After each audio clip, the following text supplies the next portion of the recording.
BHK flat with 1110 SFT లో ₹1 కోటి మాత్రమే. బాచుపల్లి కెనడి గ్లోబల్ స్కూల్ కి 1 నిమిషం దూరంలో. నమస్తే, నేను జీవి సత్యనారాయణ. ఈరోజు ఈ ఎపిసోడ్లో బజాజ్ హౌసింగ్ ఫైనాన్స్ ఈరోజు లిస్ట్ అయింది. అయితే అది ఎంత పర్సెంటేజ్ లిస్ట్ అయింది, దాని యొక్క బ్యాక్గ్రౌండ్ ఏంటో చూద్దాం. ఈ బజాజ్ హౌసింగ్ ఫైనాన్స్ ఏదైతే ఉందో బజాజ్ గ్రూప్ అనమాట. ఈ బజాజ్ గ్రూప్లో ఉన్నటువంటి అంటే బజాజ్ ఎలక్ట్రానిక్స్, బజాజ్ ఎలక్ట్రికల్స్, బజాజ్ ఏదైతే ఉందో వాళ్ళ గ్రూప్ అనమాట. ఈ బజాజ్ ఏదైతే లోగో ఉందో ఇది మనం చూడవచ్చు. ఈ లోగోని బట్టి మీరు ఒక పెన్ నోట్బుక్ దగ్గర పెట్టుకోండి, ఏదైనా అవసరం అనుకుంటే రాసుకోండి. నేను ఏవైతే చెప్తున్నానో ఆ వెబ్సైట్లోకి వెళ్ళండి. అక్కడ మీరు చెక్ చేస్తే మీకు ఏం జరుగుతుంది, ఏమవబోతుంది, ఎలా ఉండబోతుంది, లాంగ్ టర్మ్కా షార్ట్ టర్మ్కా నేను మీకు చెప్పడం జరుగుతుంది. ఫస్ట్ చిత్తూరు గారి వెబ్సైట్కి వెళ్ళండి. వెబ్సైట్కి వెళ్తే ఆ చిత్తూరు గారి వెబ్సైట్లో IPO అని ఒక వర్డ్ ఉంటుంది. ఈ IPOలోనే మనకి కరెంట్ మెయిన్ లైన్ IPO ఉంది. ఈ current main line IPO click చేయగానే ఇక్కడ లిస్ట్ వస్తుంది. ఈ లిస్ట్లో కింద మనకి ఇప్పుడు బజాజ్ హౌసింగ్ ఫైనాన్స్ ఇక్కడ కింద మీరు కొంచెం అబ్జర్వ్ చేస్తే లిస్ట్లో ఉంటుంది బజాజ్ హౌసింగ్ ఫైనాన్స్. ఇది సెప్టెంబర్ 9 ఓపెన్ అయింది, సెప్టెంబర్ 11 ఇష్యూ క్లోజ్ అయింది. ఈరోజు సెప్టెంబర్ 16వ తారీఖు నాడు లిస్టింగ్ అవ్వడం జరిగింది. ఇది ₹70కి ఇష్యూ ఇస్తే ఈరోజు అప్పర్ సర్క్యూట్లోనే క్లోజ్ అవ్వడం జరిగింది. బజాజ్ హౌసింగ్ ఫైనాన్స్ 135.70% రిటర్న్స్ రావడం జరిగింది. అంటే ₹70 షేరు ₹164.99 135.7%లో లిస్ట్ అయింది. అంటే లిస్ట్ అయ్యింది 147లో, అక్కడి నుంచి స్టార్ట్ అయింది. అంటే 70కి 147 అంటే వన్ టైం ఇచ్చేసింది. మళ్ళీ అప్పర్ సర్క్యూట్ వచ్చి 135.70లో 164.99లో క్లోజ్ అవ్వడం జరిగింది. అయిన తర్వాత మనం ఏం చేయాలి, ఏం చూద్దాం అనేది చూద్దాం. ఇప్పుడు ఈ ఏదైతే బజాజ్ హౌసింగ్ ఫైనాన్స్ ఉందో ఈ బజాజ్ హౌసింగ్ ఫైనాన్స్ సంబంధించిన డీటెయిల్స్ ఏవైతే ఉన్నాయో ఈ బజాజ్ హౌసింగ్ ఫైనాన్స్ 6,560 కోట్లకి ఇప్పుడు బుక్ బిల్ట్ ఇష్యూ ఇవ్వడం జరిగింది. ఇది ఫ్రెష్ ఇష్యూ వచ్చి 50.86 కోట్ల షేర్లు. ఈ బజాజ్ హౌసింగ్ ఫైనాన్స్ ఎప్పుడైతే అంటే బిడ్డింగ్ స్టార్ట్ అవ్వటం, దీని యొక్క లాట్ సైజులు 214 షేర్లు మినిమము. దీనికి ఎవరెవరైతే లీడ్ మేనేజర్స్ ఉన్నారో వాళ్ళంతా దీంట్లో ఉంటుంది. ఇష్యూ వచ్చి ₹10 ఫేస్ వాల్యూ, 66 నుంచి ₹70 కానీ ₹70కి ఇవ్వడం జరిగింది. మినిమం 214 షేర్లు ఇవ్వడం జరిగింది. అయిన తర్వాత దీంట్లో ఫ్రెష్ ఇష్యూ అంటే ఇప్పుడు టోటల్ ఇష్యూ వచ్చి 6,560 కోట్లు. దీంట్లో 3,560 కోట్లు ఆఫర్ ఫర్ సేల్ ఒక 3,000 కోట్లు, అంటే 3,560 ఆఫర్ ఫర్ సేల్ 3,000 కోట్లు, మొత్తం కలిపి 6,560 కోట్లు. బుక్ బిల్ట్ ఇష్యూ అంటారు. ఇది బుక్ బిల్ట్ ఇష్యూ అంటే ఏంటంటే ఏదైతే ప్రైస్ ఉందో ఆ ప్రైస్ని నిర్ణయించే ప్రొసీజర్ పద్ధతిని బుక్ బిల్ట్ ఇష్యూ అంటారు. ₹70కి ఏదైతే ఇద్దామని అనుకున్నారో ఇస్తున్నారో, ₹60 ప్రీమియం ఏదైతే తీసుకున్నారో అది జస్టిఫై ఎలా చేయడం అనే దాని మీద మార్కెట్లో ఎవరైతే కాంపిటీటర్స్ ఉంటారో, మార్కెట్లో ఎవరైతే దీనికి సంబంధించిన పీర్స్ అంటాం, అంటే సేమ్ ప్రోడక్ట్ ఉన్నటువంటివి, సేమ్ సర్వీస్ ఉన్నటువంటి వాళ్ళు ఎంత profit and loss balance sheet ఉందో దాని ప్రకారం ఆ ప్రైస్ ఎంత ఉందో అదే ప్రకారంగా ఇది ఎంతవరకు మనము ఫిక్స్ చేయాలనే దాని మీద దాన్ని ధర నిర్ణయించే పద్ధతి ఏదైతే ఉందో దాన్ని బుక్ బిల్ట్ ఇష్యూ అని అనటం జరుగుతుంది. ఇప్పుడు ఇది BSE NSEలో రెండిట్లో లిస్ట్ అవ్వటం జరిగింది. అయిన తర్వాత ఇది ఓపెన్ అవ్వటం అయింది. వాళ్ళ 16 లిస్ట్ అవ్వడం జరిగింది. మినిమం 214, 14,980 పెట్టిన వాళ్ళకి అంటే ₹70 పెట్టుబడి పెట్టిన వాళ్ళకి ఈరోజు ₹165, 70 ఇంకొక ₹25 అంటే 136% ప్రాఫిట్ అనేది మనం చూస్తున్నాం. అయితే ఇక మనమేం చూడాలి అంటే ఎప్పుడైనా కానీ ఏదైతే ఈ కంపెనీ ఉందో ఇది మంచిదా కాదా, ఎంత వస్తుంది, ఏమొస్తుంది, ఎంత ఎక్స్ట్రా వస్తుంది, ఇది లాంగ్ టర్మ్ ఉంచుకోవచ్చా అనే దాని మీద మనం ఇప్పుడు చూద్దాం. ఈ బజాజ్ హౌసింగ్ ఫైనాన్స్ వచ్చి 2008లో ఇన్కార్పొరేట్ అవ్వడం జరిగింది. ఇది హౌసింగ్ ఫైనాన్స్ సంబంధించింది.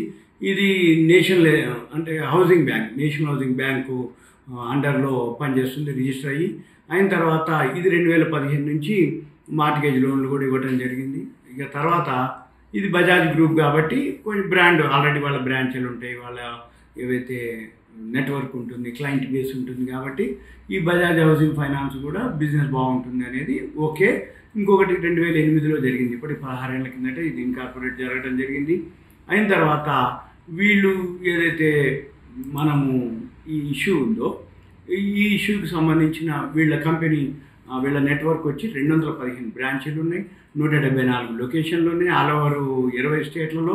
వీళ్ళకి అంటే యూనియన్ టెరిటరీస్ కేంద్రపాలిత ప్రాంతాల్లో కూడా వీళ్ళకి ఉన్నాయి అన్నమాట బ్రాంచీలు. వాళ్ళకి 6 రిటైల్ లోను సెంటర్లు ఉన్నాయి, 7 సెంటర్లు వచ్చి ప్రాసెసింగ్ సెంటర్లు ఉన్నాయి.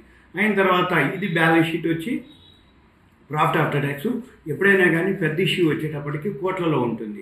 మన పని ఏంటిది, 22లో 709 కోట్లు వచ్చింది, 709.62. 2023లో 1257, 24 మార్చి వచ్చేటప్పటికి 1731.22 కోట్లు, 30 జూన్ అంటే ఫస్ట్ క్వార్టర్ వరకే ఉంది ఇక్కడ డేటా, 482 కోట్లు వచ్చింది. అంటే మనం 4 టైమ్స్ వేయాలి. ఫస్ట్ క్వార్టర్కి 482 కోట్లు వస్తే 482 960 960 ఇంటూ 2 1920, సుమారు మళ్ళీ ఒక 10% వరకు ఇంక్రీజ్ అయ్యే అవకాశాలు కనపడుతున్నాయి అన్నమాట. ఇది నెక్స్ట్ ఫైనాన్షియల్ ఇయర్కి. ఇది మనం చూడవలసింది.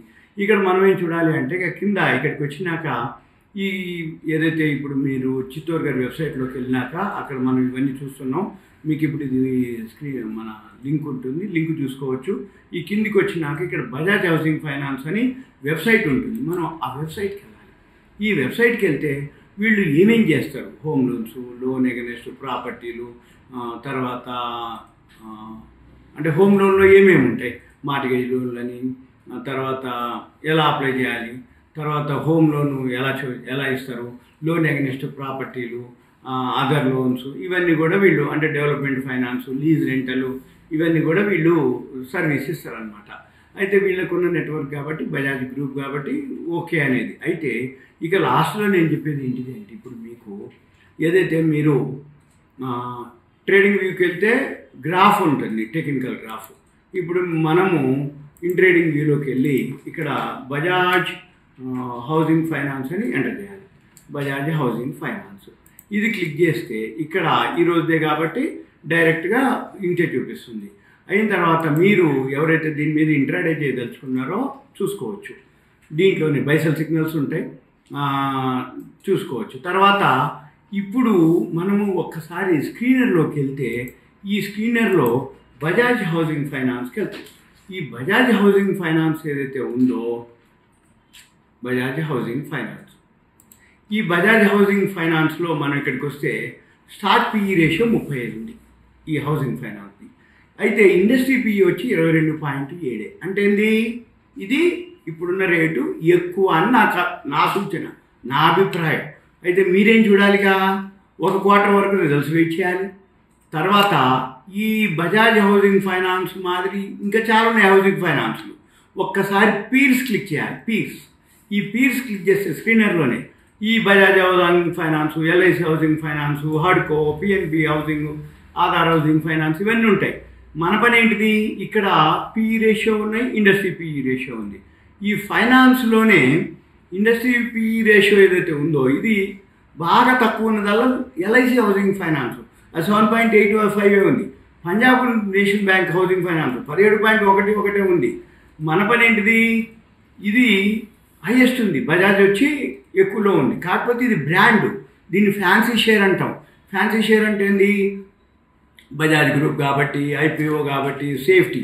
అయితే ఐపీఓలో 70 రూపాయలకు వచ్చిన వాళ్ళంతా సేఫ్, లాంగ్ టర్మ్ ఇన్వెస్ట్మెంట్ ఉండొచ్చు. కానీ సెకండరీ మార్కెట్లో ఎవరైతే ఎంటర్ కాదలుచుకున్నారో వాళ్ళు లాంగ్ టర్మ్ ఉండకూడదు. ప్రైమరీలో ఐపీఓలో అలాట్మెంట్ వచ్చిన వాళ్ళు లాంగ్ టర్మ్ ఉంచుకోండి, ఎందుకంటే 70 రూపాయలు వచ్చే క్వశ్చన్ లేదుగా. కానీ ఇప్పుడు ఒక 2-3 రోజులు, వారం రోజులు, 10 రోజులు అయిపోయిన తర్వాత దీని మీద మూమెంట్ ఉండదుగా. మళ్ళీ కొత్త ఐపీఓలు వస్తాయి, కొత్త లిస్ట్ అవుతాయి, కొత్త వాటి మీద మళ్ళీ దాని మీద ట్రేడింగ్ చేస్తూ ఉంటారు. ఇది ఒక దగ్గర ఆగిపోవటం జరుగుతుంది. ఇవన్నీ జరిగిన తర్వాత ఒక దగ్గర మామూలుగా న్యూట్రల్గా ఉంటుంది. మళ్ళీ ఇప్పుడు అక్టోబర్, ఇప్పుడు 15వ తారీఖు 16వ తారీఖు ఇప్పుడు మనం వీడియో చేసే టైంకి మళ్ళీ 1 అక్టోబర్ వచ్చిన తర్వాత ఈ బజాజ్ హౌసింగ్ ఫైనాన్స్ రిజల్ట్స్ ఎట్లున్నాయో సెకండ్ క్వార్టర్ రిజల్ట్స్ వస్తాయి మనకి. ఆ రిజల్ట్స్ని బట్టి ఈ ఫస్ట్ క్వార్టర్లో ఎంత వచ్చిందో చూసుకొని ఇప్పుడు చిత్తూరు గారిలో ఆ సెకండ్ క్వార్టర్ రిజల్ట్స్ ఎంత వస్తాయో చూసుకొని బాగుందంటే ఇది ఫండమెంటల్గా మీరు అబ్జర్వ్ చేయాలి బజాజ్ హౌసింగ్ ఫైనాన్స్కు. ఎందుకంటే మిగతా వాటితో పోలిస్తే ఇది హయ్యెస్ట్ పిఈ రేషియోలో నడుస్తుంది.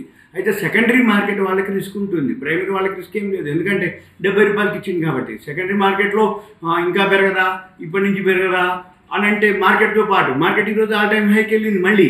కాబట్టి ఇప్పుడు పెరిగింది అనేది ఉంది, ఓకే. కానీ ఎప్పుడైతే మార్కెట్ కరెక్షన్ వస్తుందో ఇది కూడా కరెక్షన్ రావడం జరుగుతుంది. మళ్ళీ కొన్నాళ్ళకి మళ్ళీ అంటే జనరల్గా ఏం జరుగుతుంది అంటే మార్కెట్లో ఏదైతే ఐపీఓలు టైంలో అడ్వర్టైజ్మెంట్స్ అనుకోండి, పేపర్ యాడ్ అనుకోండి, ఏ విధంగా అయితే కొంచెం ఎక్కువ చేయటం జరుగుతుంది. తర్వాత ఇక మళ్ళీ దాన్ని మర్చిపోతారు. మళ్ళీ మామూలుగా కొత్త ఐపీఓలు వస్తూ ఉంటాయి. ఈ పాత ఐపీఓలు లిస్ట్ అవుతూ ఉంటుంది. ఒక దగ్గర ఆగిపోవడం, ఒక దగ్గర సైడ్ వేసో, మళ్ళీ కొన్నాళ్ళకి చిన్నగా దిగిపోతూ ఉంటుంది. ప్రాఫిట్ బుకింగ్ జరుగుతాయి అంటారు అనమాట. మళ్ళీ ఈ యాంకర్ ఇన్వెస్టర్స్ ఉంటారు, వాళ్ళ ఈ హోల్డింగ్స్ ఉంటాయి. ఇప్పుడు ఎవరైతే ఆఫర్ ఫర్ సేల్లో ఉన్నారో వాళ్ళందరూ చిన్నగా ఎగ్జిట్ అయిపోతారు. ఇంత ప్రైస్ వచ్చినాక ఎప్పుడైనా కానీ మ్యూచువల్ ఫండ్స్ అనుకోండి, ఇన్స్టిట్యూషన్లు, యాంకర్ ఇన్వెస్టర్స్ వాళ్ళు ఎంతో కొంత ప్రాఫిట్ బుక్ చేస్తారు. ఇన్వెస్టర్లే హై రేట్లో ఎవరు కొంటారయ్యా?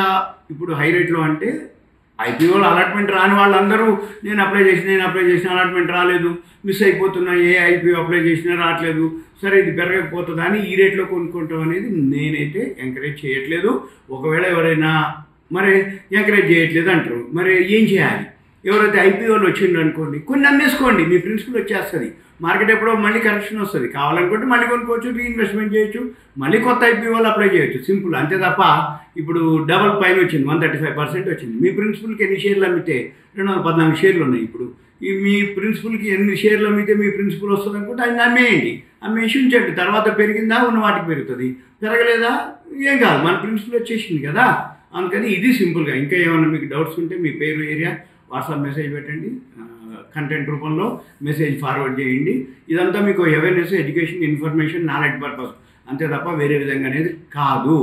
ఇంకా మీకు ఒకటి ఏంటిది అంటే ఏదైనా కానీ ఐపీఓ టైంలో బాగా ఫ్యాన్సీగా ఉంటుంది, అంటే మూమెంట్ ఎక్కువ ఉంటుంది, లిక్విడిటీ ఎక్కువ ఉంటుంది, వాల్యూమ్ ఎక్కువ ఉంటుంది. మళ్ళీ కొన్నాళ్ళు అయిపోయినాక ఆటోమేటిక్గా ఒక దగ్గర సైడ్ వేస్లో ఆగిపోద్ది. మీకు ఒకవేళ ఇంట్రెస్ట్ ఉండి సెకండ్ క్వార్టర్ రిజల్ట్స్ వచ్చే టైంకి మళ్ళీ తీసుకెళ్తారు పైకి, అప్పుడు సైడ్ వేస్లోంచి మనం అది చూసుకొని చేయాల్సి ఉంటుంది.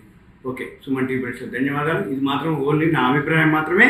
మీరు ఎవరైనా ఎంటర్ కాదలుచుకుంటే మళ్ళీ రిస్క్ కానీ రిటర్న్స్ కానీ అది మీ ఇష్టం. ఎందుకోసం అంటే ఇది హైలో ఉంది అని నేను చెప్తున్నాను, తర్వాత తగ్గింది లేదు, ఒకవేళ ఏమంటే మీరు చెప్పారు నేను అది ఇంకా పెరిగింది కదా అని నన్ను అనొద్దు. Okay, thank you, షలో.